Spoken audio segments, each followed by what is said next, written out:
కావచ్చు, లేకపోతే ఏదైనా కానీ ఒక న్యూ సిటీగా తయారు చేస్తాం. ఇంకొక పక్కన పోలవరం 12,150 కోట్లు ఇచ్చారు, ట్రాక్లో పెట్టాం. డయాఫామ్ వాల్ పోయింది, దాన్ని కూడా మళ్ళీ రెక్టిఫై చేశాం. ఇప్పుడు మొత్తం ప్యారలల్ డయాఫామ్ వాల్ కట్టే పరిస్థితికి వచ్చాం ఒక దుర్మార్గమైన కార్యక్రమంతో. Now we are building parallel diaphragm wall 360 కోట్లతో 400 కోట్లతో చేసిన డయాఫామ్ వాల్ ఇప్పుడు 1000 కోట్లు అదనంగా పెట్టి చేసే పరిస్థితికి వచ్చాం. టైం 2 ఏళ్లు పోయింది. ఏదైనా ఒక టైం బౌండ్ ప్రోగ్రాం పెట్టుకున్నా 2000 డిసెంబర్ లోపల Polavaram will be completed. Diaphragm wall కూడా స్టార్ట్ చేశాం. ఇంకా అది ట్రాక్ మీద ఎక్కే పరిస్థితి తీసుకొచ్చాం. పెండింగ్లో ఉండే రైల్వే జోన్ క్లియర్ చేశారు, ఫౌండేషన్ వేశారు, వర్క్ స్టార్ట్ అయింది. ఆల్మోస్ట్ ఆల్ కొలాప్స్ అయిపోయినటువంటి BIFR పోయినటువంటి స్టీల్ ప్లాంట్ ఆర్ ప్రైవేటైజేషన్ చేయాల్సిన స్టీల్ ప్లాంట్ 13,000 కోట్ల రూపాయలతో రివైవల్ ప్యాకేజ్ ఇచ్చారు. ఇది అసాధారణమైన విషయం. ఏదైతే ప్రజలు ఆ రోజు చూపించిన ఆదరణ, ఎన్డీఏకి ఇచ్చినటువంటి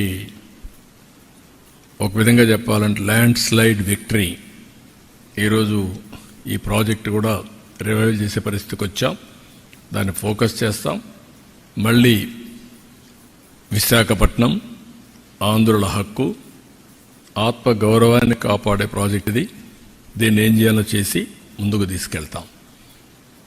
అంటే ఎందుకు ఇవన్నీ మీకు చెప్తున్నానంటే, ఇక్కడ ఇంకా కూడా విధ్వంసం చేసిన వ్యక్తులు కూడా గొంతు చెంచుకుంటున్నారు. అంటే ఏదో ఒకటి 24 గంటలు ఈ రాష్ట్రాన్ని సర్వనాశనం చేయాలి, విధ్వంసం చేయాలి, డెవలప్మెంట్ జరగకూడదు. 5 సంవత్సరాల్లో 1,000 కోట్ల రూపాయల ప్రాజెక్ట్ ఏదైనా జరిగిందా?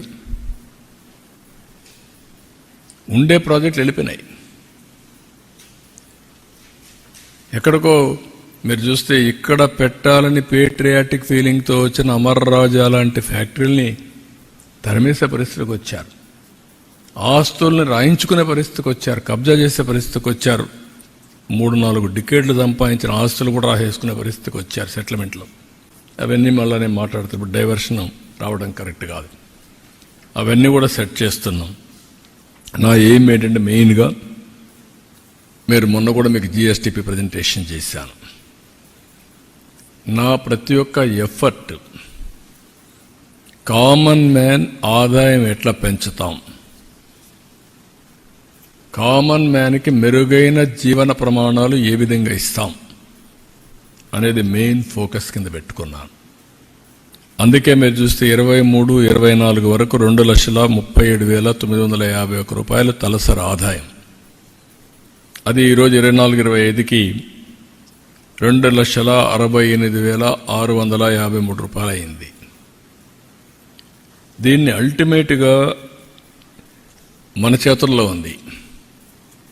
15% గ్రోత్ రేట్ వస్తే ఎక్కడికో వెళ్ళిపోతాం.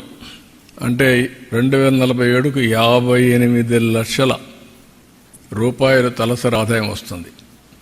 ఇప్పుడుండే 2,68,653 నుంచి 58,14,916 రూపాయలు వస్తుంది.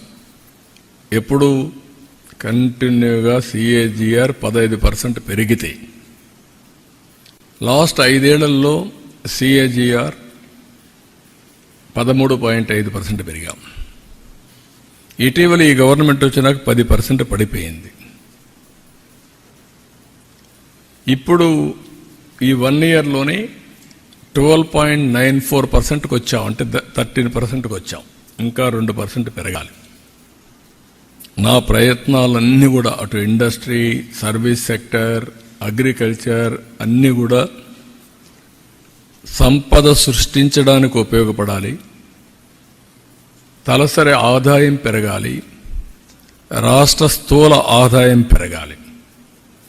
ఇక్కడ మామూలుగా గ్రో అయితే ఇంత ఇది రాదు. ఇప్పుడు ఉదాహరణకు మీరు పర్ క్యాపిటల్ ఇన్కమ్ ఎటు పెరుగుతుందంటే, ఇప్పుడు 7.5% మనం గ్రోత్ అచీవ్ చేస్తే 25 ఏళ్ళు 24 ఏళ్ళు ఎగ్జాక్ట్గా 46-47కి 13,19,000 అవుతుంది.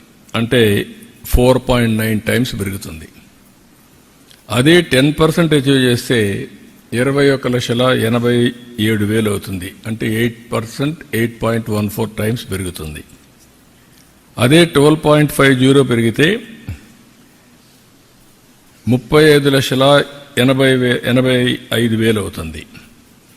అదే 15% పెరిగితే 58,14,000, 22 సార్లు పెరుగుతుంది. 22 టైమ్స్ పెరుగుతుంది.